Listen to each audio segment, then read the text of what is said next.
Ladies and gentlemen, welcome to another late night with DOMI and COLI. It's your boy Ozzy. Hola, and your girl Angie. Dímelo. So what we talking about, baby? I mean, defunding the NYPD. Yes, all for it. Earlier, the Blasio was talking about that he was going to defund the NYPD and that there's 36,000 NYPD officers in New York City, and half of the officers live in the 5 boroughs. A $6 billion budget. Talk to me. How much was it that you told me the other day was towards lawsuits? Well, I mean, you got to think about it. How many lawsuits do you think they get? At least half of that has to go into lawsuits. Yeah. With the way that these cops treat people? Hell yeah. Half of that money is going into lawsuits. They could use that money for recreational programs, creating more jobs. Communities. You know, like, just think about that. 36,000 cops, 5 boroughs, $6 billion. That's insane. They need to cut at least $1 billion. $1 billion? I think they need to cut at least three. Nice. Three. Let's say 2. Meet in the middle. 2.5. I don't like me. No, 2.5. So pushy. At least $2.5 to $3 billion they need to cut off of that and create jobs and after school programs for kids. Yes, invest in the education system. They don't want to invest in the youth. They defund the education system all the time. But think about it. What is de Blasio known for in the school system? Talk to me. Nothing. He said he was gonna do this and he was gonna do that, and that the schools, nothing. The only thing he did was the pre-K stuff. Other than that, he hasn't done anything. Mm-hmm. And then when he threw that, what was it? It looked like a you know when they do like the NBA draft or the NFL draft, and he got this the Mexican guy, the counselor guy from LA, and he had like a people. I like him though. People voting who you think should be, and it was like 4 or 5 days of shenanigans on TV. Yeah, I like him though. I think he's good. He's good, but you know what? He doesn't have a good leader. No, definitely not. And he can't say nothing because he can't do nothing about it. Mm-hmm. And de Blasio's like, he's already known for making fake promises. He promises, but he doesn't deliver. De Blasio does not have, in Spanish we say, the cojones to stand up to the NYPD. How you, the mayor and the NYPD, gives you their back while you're talking. And you're their boss. And you're their boss. And you have this $6 billion budget. They have unions, pension plans, retirement stuff. They got everything going on. Mm-hmm. Meanwhile, there's no after-school programs. There's barely any lunch in school. And then the food that they give is not the best food, my friend. So, if we really think about it, I'm surprised he lasted this long. Because you know what? I'm going to be honest with you. There should have been at least 3-4 million people signed a petition to get him out of here. Yeah. He does not qualify. I get the whole stuff where, there you go. What? Those guys get more respect than the NYPD. There you go. Those guys, they show up to the scene first in the NYPD. Yes. They got to be the first responders. They are. 9/11 first responders. And when have you ever heard, a fireman came and attacked this person and killed him while he was supposed to be saving him? But you do hear firemen getting stopped by police officers and getting arrested. That shit is crazy. And those guys get more respect. I give the FDNY more respect than the NYPD. 100 times. 100 times. You know what I'm saying? Just because you go out there and you stand in the corner because they don't want to have you on a desk sitting down at the precinct doesn't mean, you saving lives out here. You know what I'm saying? We do the math. How many FDNY and how many NYPD public servants died during 9/11? And you do the math, and it's going to be FDNY. They were climbing up 100 floors to save people. With that heavy-ass equipment. All that gear they wear. So after 9/11, this is where all this money comes into play. The counterterrorism money and all that stuff. And then you go to 42nd Street and you see these dudes with helmet looking like the riot squad of Rikers Island. And they look like they about to go to war. And it's just NYPD's officers with heavy machinery big guns, and you'd be like, man, what they putting this to use for? Like, not even only 42nd Street. What about Grand Central Station? Grand Central, like anywhere there's like a hub, like a checkpoint. But in Grand Central Station, the funniest thing is that you see them all grouped up together, like just standing there chatting, relaxing. Yeah. Taxpayers' money. That's another thing. Like the money that they're getting paid, and it's crazy because it's like, all right, the money that they get paid comes off of taxpayers' money. Random Joes and everybody from middle class down that pay taxes here. Obviously, some rich people pay taxes too. I'm not gonna knock nobody for paying taxes or who pay taxes or not. But the point is, if you're supposed to protect and serve the public that pays your salary, which comes from tax money. Yeah. How I'm gonna give you money? I'm paying your tax. I'm paying your salary, and you're gonna come out here any day you want, any day you're bored. Your wifey don't like you no more or something, and you're gonna come and beat me up. I'm paying you to get you brolic, to go to the gym, to lift weights, and you on any random day could just come out here, depending on how you feel, and you're just gonna beat me up and get away with it. You see that's the problem right there. And there's no control about that. Because you know what? You know how you know they have no control and they don't care? Because they turn their back on the mayor. Once you see them turn their back on the mayor, it shows you the integrity and the respect that they talk about for the community. And not if they don't have it for the mayor, what makes you think they're going to have it for the community? Own boss. Yeah, seriously. You know? But speaking about getting away with it, I think Cuomo wanted to pass... I think he sent it up already to the Senate too. What is that? People outside? Not probably passersby. Quiet. You know they're drunk, but yeah. Anyway, he's trying to pass a bill to the Senate to get approved so that it could be more exposed, like what cops are doing and how they're treating people. In case, let's say, like something does need to go to court, it's more out in the open and public for people to see that. Because right now, everything they do is hidden. All the time. Well, think about it. They got all that money for those body cameras, and 90% of the time is turned off. Yeah. Them things never turn on. Yeah. Duh, because they're looking out for each other. They've always been like that. It's the biggest gang. It's the biggest gang, but you know who they learned that from? They learned everything from the mafia.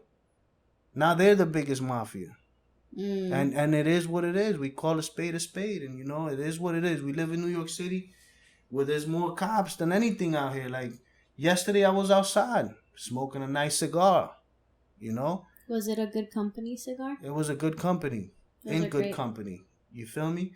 And I'm standing and I'm with Josh, and in the corner there's like 10 cops rolled up in 3 undercover cars, and they were all chilling in front of Taco Bell.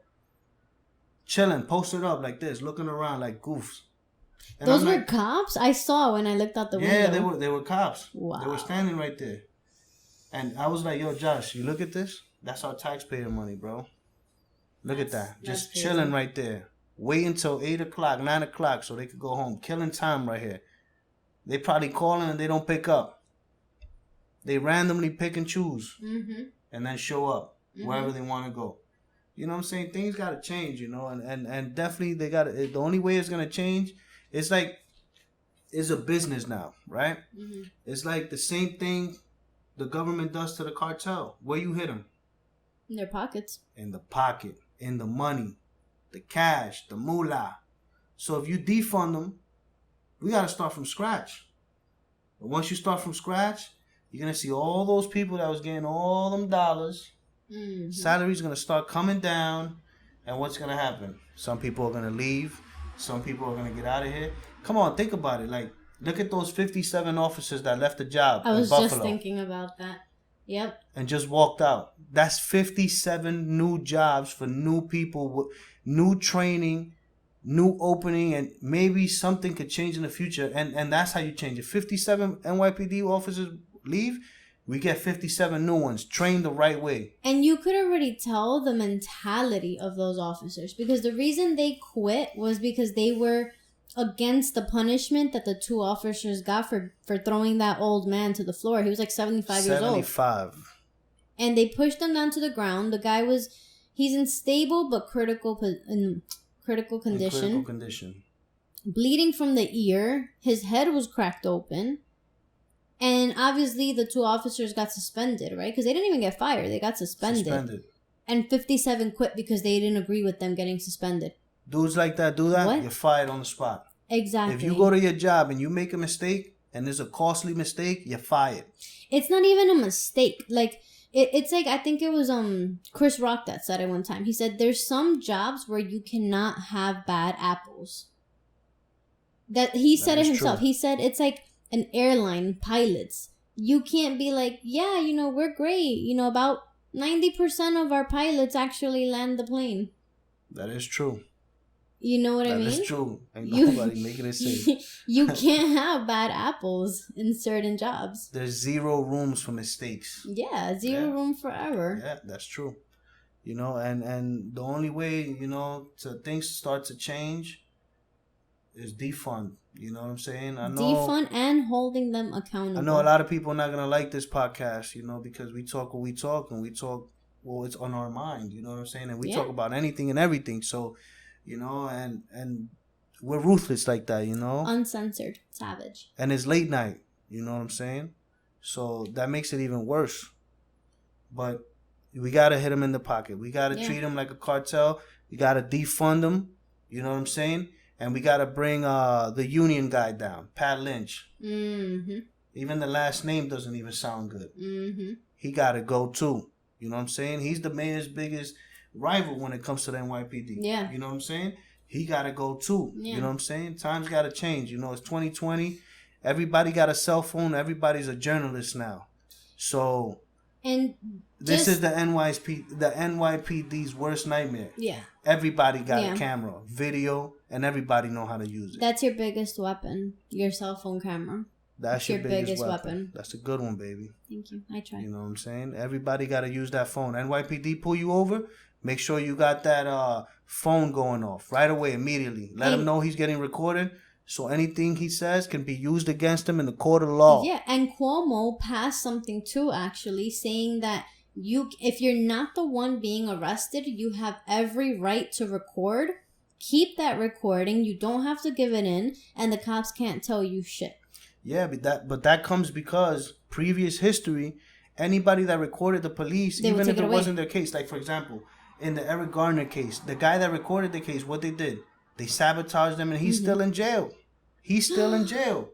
The guy, I think they gave him a drug charge and they gave him a gun possession charge. And he's doing like 6 years, 5 or 6 years. Crazy. He's still locked up. That's crazy. Just because he recorded what they did. And it was a costly, it was something that cost them. So they were going to repay him back. And what they were doing, they were watching his every move. They were waiting for him. Yeah. And then, if you slip, you grip, and they set you up. Yeah, man. I'm sorry to say it, but out here, you could easily get set up. These streets is cold. New York City streets are very cold. Yeah. And people don't worry about, when I walk out, I'm gonna have to fight a gang member. No, when I walk out of New York City, in front of your house, you make sure, you say your prayer, and you might have a face off with the NYPD for any little thing. Mm-hmm. And it's time for a change, and defunding is the way. Yeah. Defunding is the start. And just to be clear, not all cops are bad. Not all. There are some good ones. Not all of them are bad.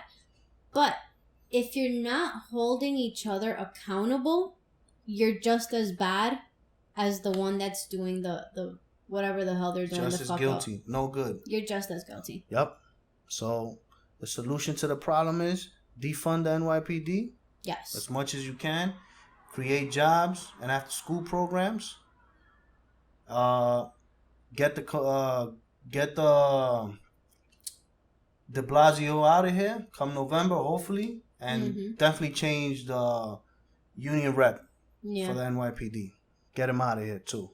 Before I forget though, speaking about holding each other accountable, so that cop, the one that had the 4 days, for the George Floyd case. Oh, the young dude. Yes, what was his name? Dang, man. Thomas Lane? Was it Thomas? Something like that, yeah. Something Thomas Lane. Lane. Thomas Lane. Okay, I was right.